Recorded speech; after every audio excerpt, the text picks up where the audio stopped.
18th of July. I'd like to thank Jackie Henderson and County Human Services. They were able to provide that training with us, Mr. Ellis Anvil. He came and provided safety at work training that focuses on skills to calm and de-escalate aggressive or mentally ill personnel or individuals. Whatcom Transit had also expressed interest in this training and had a representative on hand during the session to evaluate whether or not Whatcom Transit wanted to pursue something similar. I do have one item of feedback that's related to that as well. We had an operator that experienced road rage with a vehicle on the highway yesterday, and he specifically commented that the training that he received Monday was very helpful in dealing with that. So we've already seen some productive return. Adopt a Highway Transit Landscape Cleanup on the 9th of July.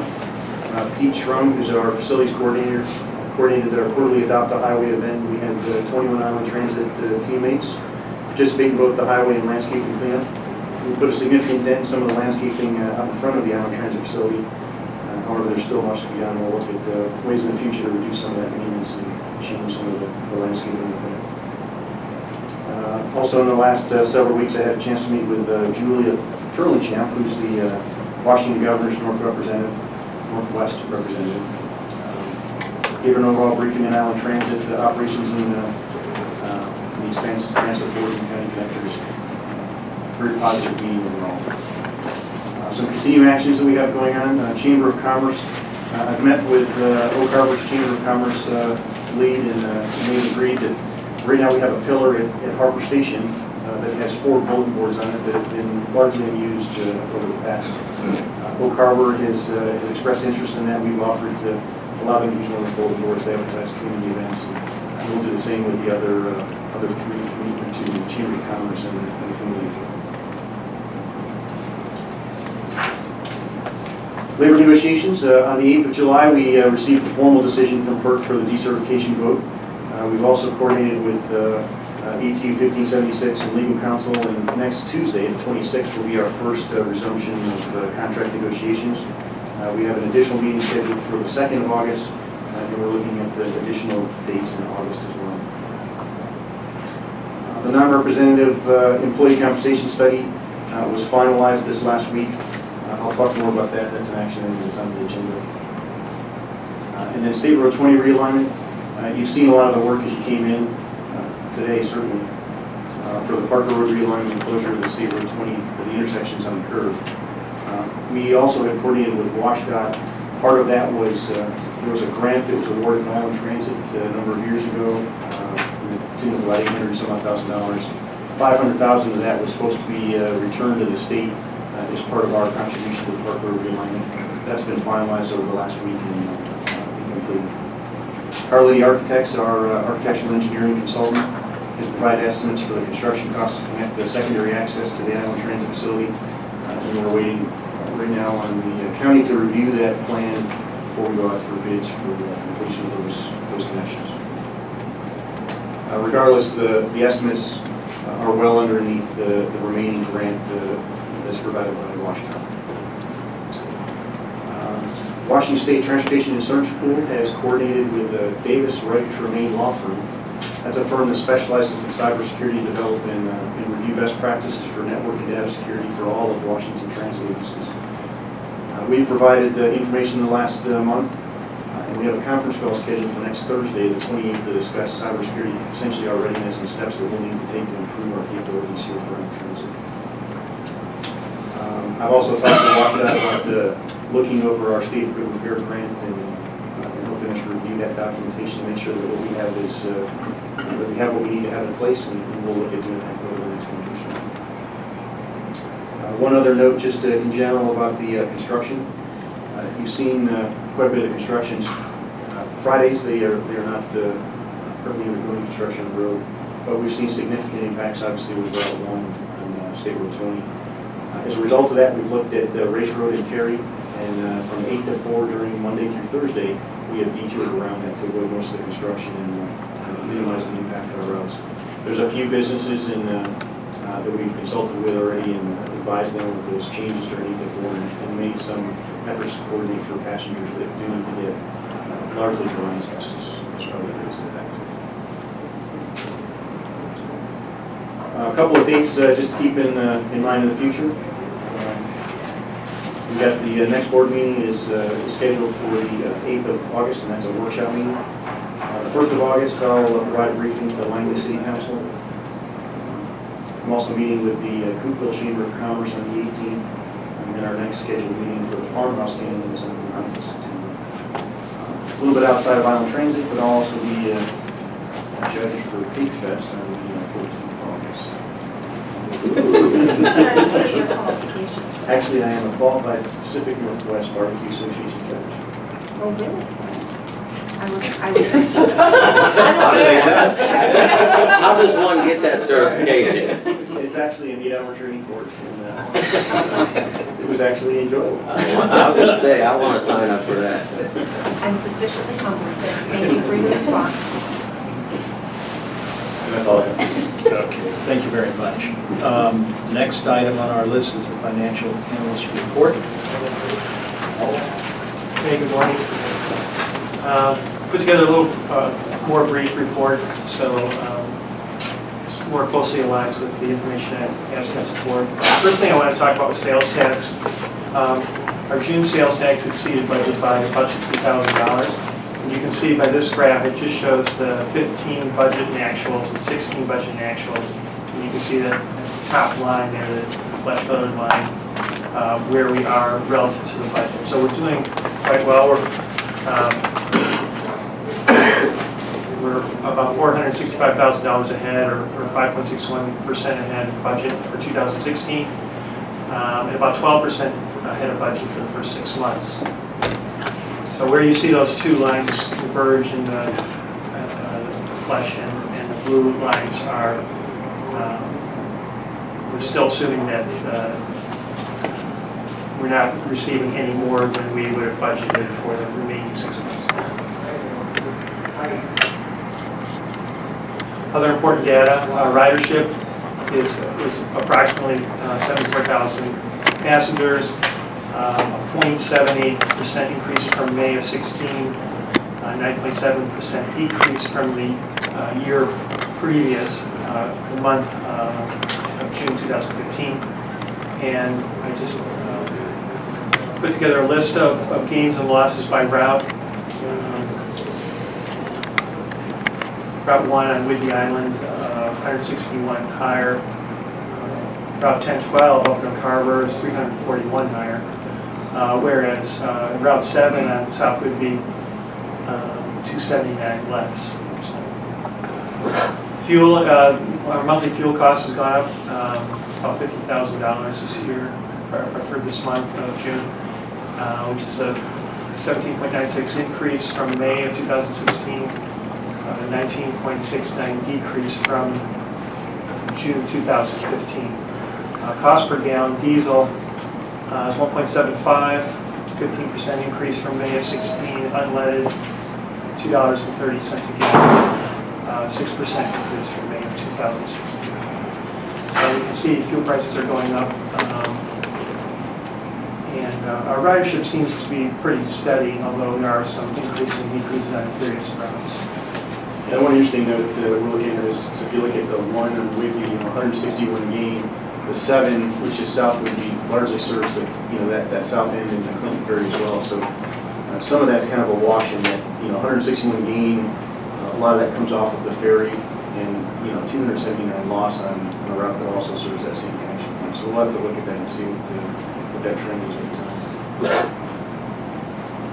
It might just be what bus or vehicle, if that's what you're saying. As far as sources and use of cash, of course, we already talked about our sales tax revenue being up. Contract revenue is pretty much what we expected for the month. Van pool, the same, even though it's down for the year. And as far as payroll, we had quarterly taxes we paid this month, so it's up a little higher than about $80,000 higher than we normally expect. Our payables are right in the ballpark as well. Essentially started the month with 3.6 and ending the month with 3.8 million. This is how our cash reserves break out.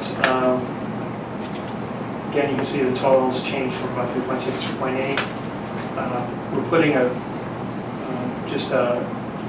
about $64,000 each month into the bus reserve, the $2,800 each month into the van reserve. The only use that we had was another capital for some shelters that we purchased, so a slight reduction. And then, again, we're putting about $50,000 into our operating reserve each month, so right now we're at end of June, $950,000. And the balance is also increasing our operating cash, so now we're about 1.9. My anticipation is by the end of the year that we'll be able to meet our 2 months of operating reserve, and then we'll also have met our goal for operating cash. That's good. Budget actuals. As you can see, I've added a line there for bus fare revenue. Our van pool is down slightly, where our goal is to reach about 50% by halfway through the year. We're at 44% there. Interest is a little higher than we anticipated just because our balances are higher, and we're getting a little more interest on that. And miscellaneous, we just didn't budget anything there, but we did receive some revenue from our gas reimbursements, so that was a positive note. Local sales tax, of course, is higher than we anticipated. And the reason why we're looking at 52%, we're averaging it against a full year of the budget. Miscellaneous grants, we're still working on fulfilling our grants so that the amount that we're receiving or taking advantage of is really quite low at this point. And capital grants, actually I should say, we fulfilled miscellaneous grants, I'm sorry, that's our WISTIP grant. We fulfilled that 100%, but our capital grants we're fulfilling at a slower rate. But we anticipate that to really heat up in the next 6 months. On the expense side, salary and wages, taxes and benefits, a little lower than we budgeted because of wage freeze, and we budgeted a little more than that. Not anticipating that happening. As far as some of the other areas, services, our professional services were more than we anticipated in December of the previous year. Our insurance, of course, we prepaid, even though it was less than what was budgeted there. It was all paid in January, so we're up at 95% level.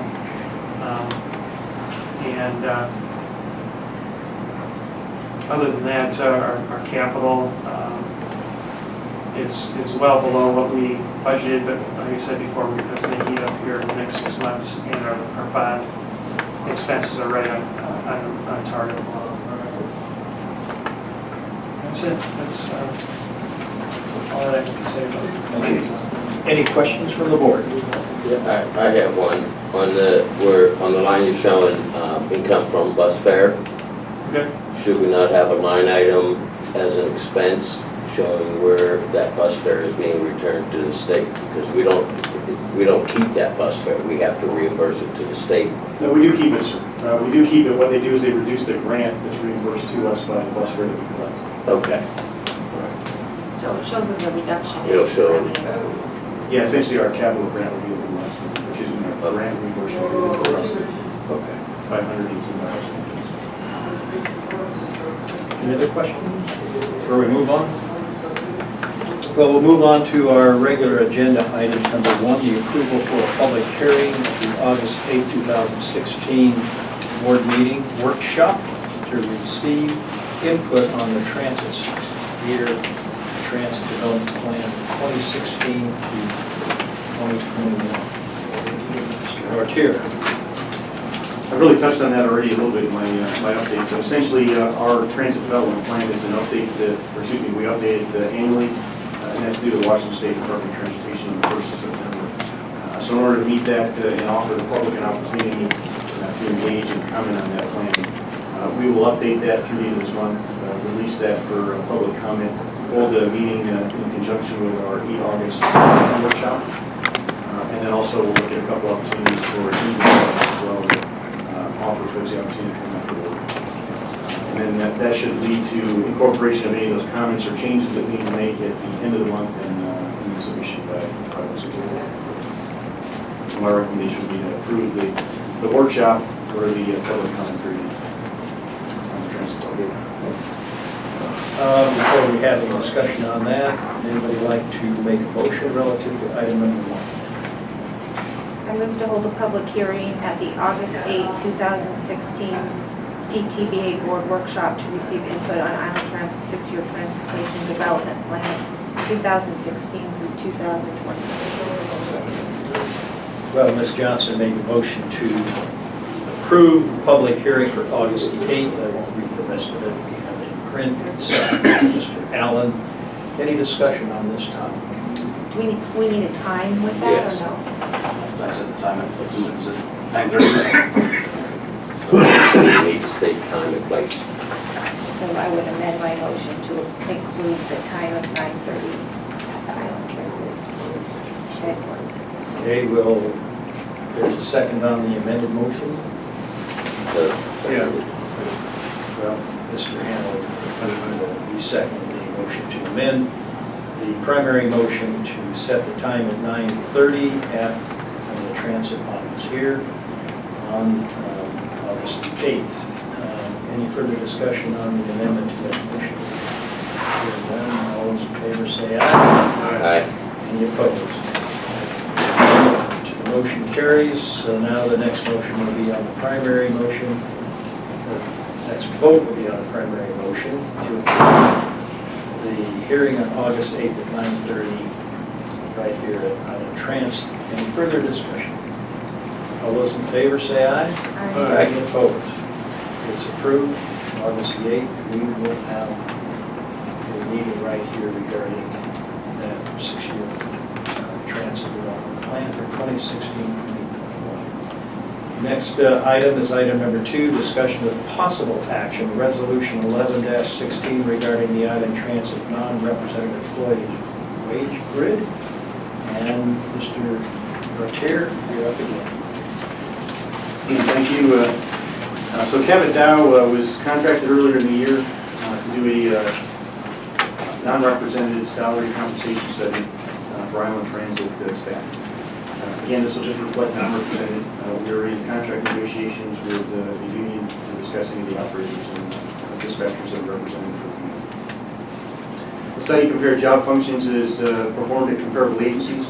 Those included 5 transit agencies and 5 municipal governments in the geographic area.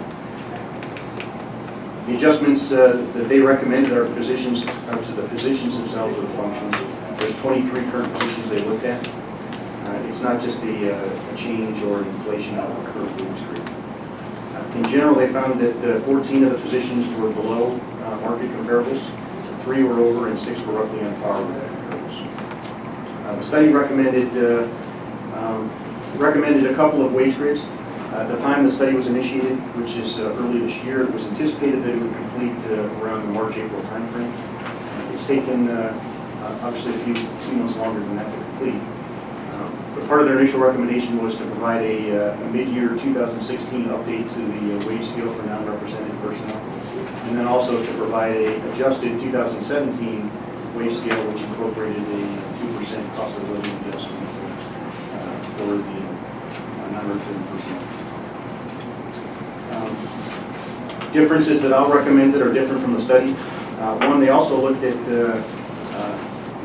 our comparables, and many of our comparables, both municipal and transit, have steps that range from 5 to 8 to 10 in number. If they looked at the range of job positions, they found that most jobs, and the average across them was from a low entry point to a high point, was about 23%. And they recommended, I think for math purposes, to look at an 8-step increase that covered that 23% range from low to high. They also looked at and provided a template for a 10-step, which is similar to what we have today at Island Transit. And I'll recommend that we retain the 10-step process just because it's consistent with what we've done in the past and more familiar for our employees. I would also recommend that as we look at this point, my recommendation would be to implement this change September 1st. The reason I've chosen that timing is that gives us some time to make sure that the management team understands the impacts and then to brief each and every employee that's affected by this, along with some reorganization principles that will go along with that. I've looked at the organization after being here for a couple of months now, and there's a couple of adjustments that I want to make within the organization, not to add personnel, but to move personnel. And principally, those changes include underneath the finance analyst right now, Paul, to move payroll and benefits, the payroll clerk and the accounting clerk underneath Paul as the financial manager. Additionally, we currently have information systems underneath the operations department, and I'll move that underneath the administrative department under Robin to include, she'll maintain a couple of other elements under administration, human resources as well.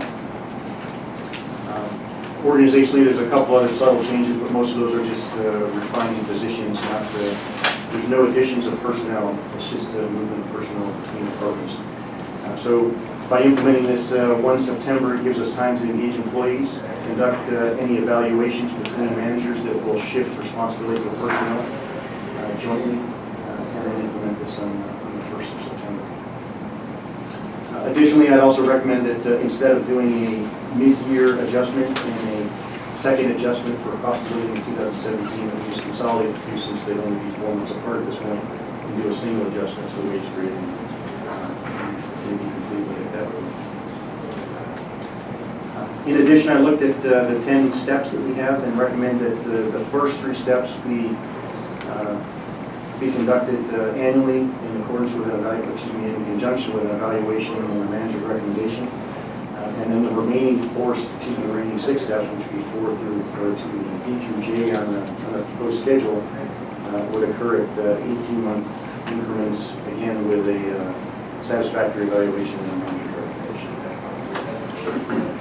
That would result in a change in our step process from 20 years, which is considerably longer than most of our comparables, and adjusted to about 13 and a half years. Again, still longer than most of our comparables, but more closely aligned with the other agencies out there. Costs to implement this in 2016, it would be about $46,000 covering 46 different employees, which is still within the 2016 budget. As Paul's mentioned, for wages and salary and benefits, we are under budget, and that's due largely to vacancies and a couple of budget planning assumptions. So I'm not asking you for an adjustment to the 2016 budget. We can complete this implementation within the 2016 budget. For 2017, it would increase the cost for non-represented personnel about $200,000, and we'll plan accordingly for the 2017 budget planning process and incorporate that. This would set a wage scale in place for the foreseeable future, as recommended in the study, at least for the next 3 to 5 years until something significantly changes in the economy. I have, I think I've provided each of you a draft of the non-represented wage scale that will go into effect. And my recommendation is that we adopt a resolution to implement the new wage scale and incorporate it into the 2017 budget. Okay, before we go to any board comments, since this is a possible actionable item, any public comments, input regarding this item? Ms. Steele.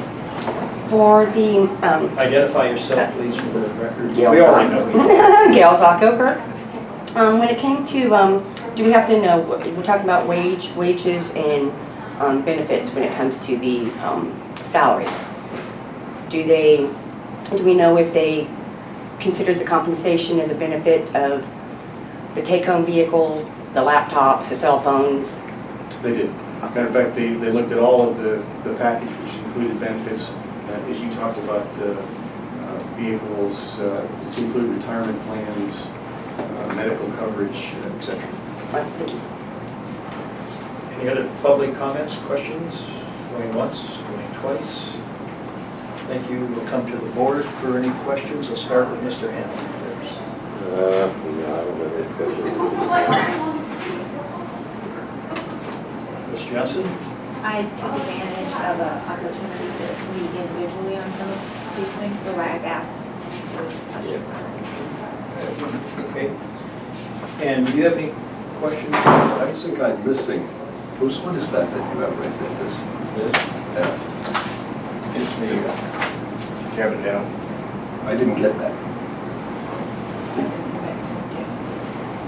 And I provided the salary compensation study to each of the board members. Lance, I did not give you a copy just because it was for the non-represented folks. Please only provide a copy of it. You're welcome. Thank you. Okay, I also, as other board members, reviewed this package with Mr. Nortier, but I have a question. This is legal on the resolution. The wage grid is set in Exhibit A. I do not have a document attached to this that says Exhibit A. This will be this, yeah, we'll get it. Okay.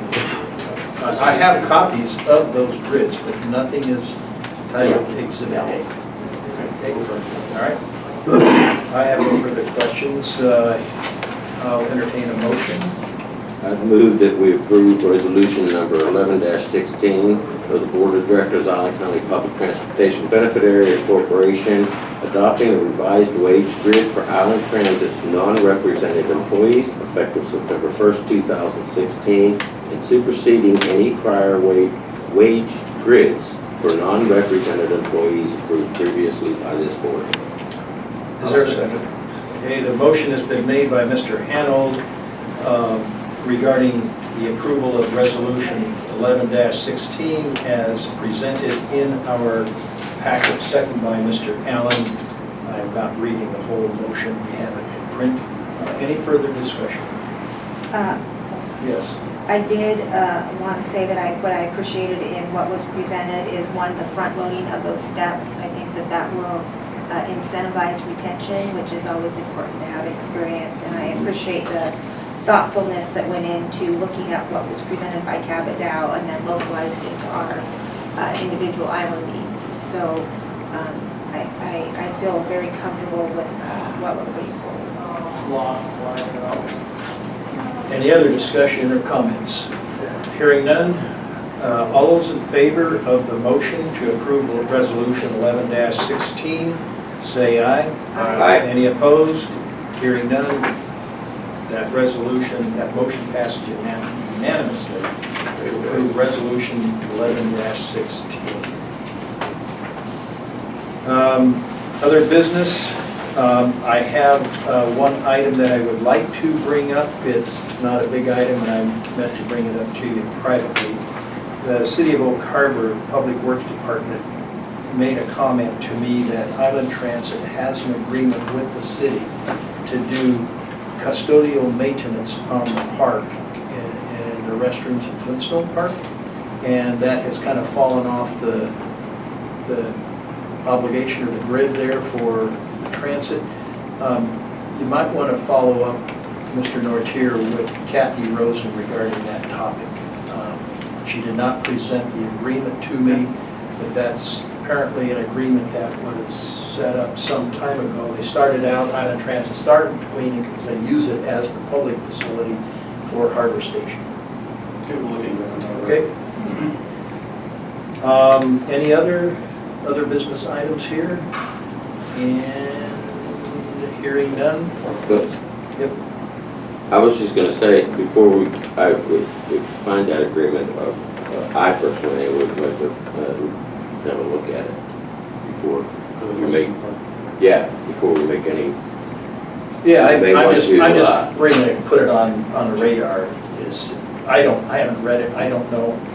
I was just presenting that comment about it. Certainly, I'm not aware of it, but I'll look into it. Depending, I would think it should be. a joint. So our next board meeting workshop and public hearing will be held Monday, August the 8th, 2016, 9:30 a.m. here at the Transit Operations Building.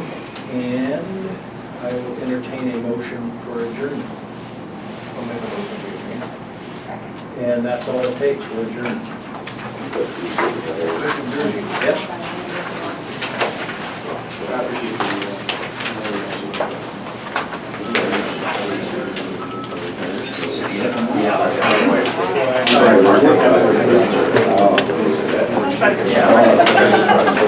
They're gonna do something. Because I don't.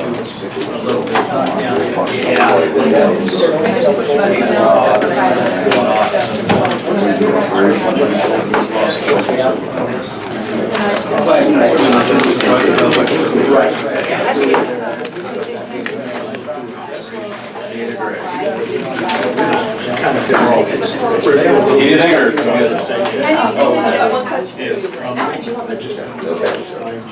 Okay.